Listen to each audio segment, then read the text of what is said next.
ಈರುಳ್ಳಿ ತಂಬುಳಿ ಮಾಡೋದು ತೋರಿಸ್ತಾ ಇದ್ದೀನಿ. ತುಂಬಾ ರುಚಿಯಾಗಿರುತ್ತೆ, ಆರೋಗ್ಯಕ್ಕೂ ಕೂಡ ತುಂಬಾ ಒಳ್ಳೇದು. ನೀವು ಸ್ವಲ್ಪ ಊಟ ಮಾಡೋರು ತುಂಬಾ ಊಟ ಮಾಡ್ತೀರಾ, ಚೆನ್ನಾಗಿ ಹಶ್ವು ಆಗುತ್ತೆ. ಹಾಗಾದ್ರೆ ಬನ್ನಿ ಏನೇನ್ ಪದಾರ್ಥ ಹಾಕ್ಬೇಕು ಮತ್ತು ಮಾಡುವ ವಿಧಾನ ನೋಡ್ಕೊಳ್ಳೋಣ. 5 ನಿಮಿಷಕ್ಕೆಲ್ಲ ಇದು ರೆಡಿ ಆಗುತ್ತೆ. ಬಾಣ್ಲಿಗೆ 1 ಸ್ಪೂನ್ ಅಷ್ಟು ಎಣ್ಣೆ ಹಾಕೊಂತಾ ಇದ್ದೀನಿ. ಎಣ್ಣೆ ಚೆನ್ನಾಗಿ ಬಿಸಿ ಆದ್ಮೇಲೆ ಅರ್ಧ ಸ್ಪೂನ್ ಅಷ್ಟು ಸಾಸಿವೆ, ಅರ್ಧ ಸ್ಪೂನ್ ಅಷ್ಟು ಜೀರಿಗೆ, 2 ಚೆನ್ನಾಗಿ ಚಟಪಟ ಅಂತ ಸಿಡಿಬೇಕು.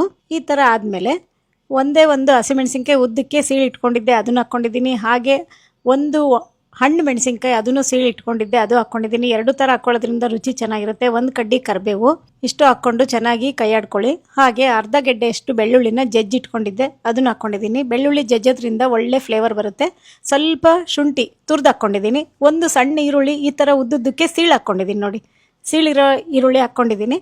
ಅದನ್ನು ಚೆನ್ನಾಗಿ ಟ್ರಾನ್ಸ್ಪರೆಂಟ್ ಕಲರ್ ಬರೋ ತನಕ ಹುರ್ಕೊಂಡಾದ್ಮೇಲೆ 1/4 ಸ್ಪೂನ್ ಅಷ್ಟು ಅರಿಶಿಣದ ಪುಡಿ ಅದು ಹಾಕ್ಕೊಂಡು ಮತ್ತೊಮ್ಮೆ ಚೆನ್ನಾಗಿ ಕೈಯಾಡ್ಕೊಳ್ಳಿ.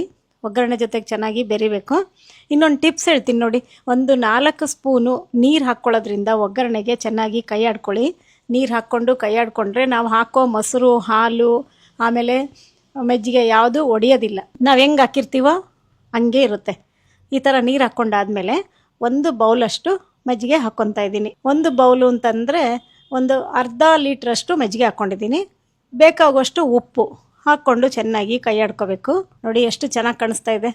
ಮೇಲೆ ಕೊತ್ತಂಬರಿ ಸೊಪ್ಪು 2-3 ಸ್ಪೂನಷ್ಟು ಕೊತ್ತಂಬರಿ ಸೊಪ್ಪು ಸಣ್ಣಕ್ಕೆ ಹೆಚ್ಚಿಟ್ಟು ಅದನ್ನು ಹಾಕ್ಕೊಂಡಿದ್ದೀನಿ. ಅನ್ನಕ್ಕೆ ತುಂಬ ಚೆನ್ನಾಗಿರುತ್ತೆ, ಕುಡಿಯೋಕ್ಕೂ ಚೆನ್ನಾಗಿರುತ್ತೆ. ಕುಡಿಯೋಕ್ಕೆ ಬೇಕಂದರೆ ಇನ್ನೂ ಸ್ವಲ್ಪ ನೀರು ಮಾಡ್ಕೊಳ್ಳಿ. ಅನ್ನಕ್ಕೆ ಈ ಹದ ಸಾಕು. ಈಗ ಹೆಂಗೂ ಬೇಸಿಗೆಗಾಲ ಅಲ್ವಾ, ಈ ಥರ ಎಲ್ಲ ಮಾಡ್ಕೊಂಡು ತಿನ್ನಿ, ಆರೋಗ್ಯಕ್ಕೂ ಒಳ್ಳೆಯದು, ಬಾಯಿಗೂ ರುಚಿ.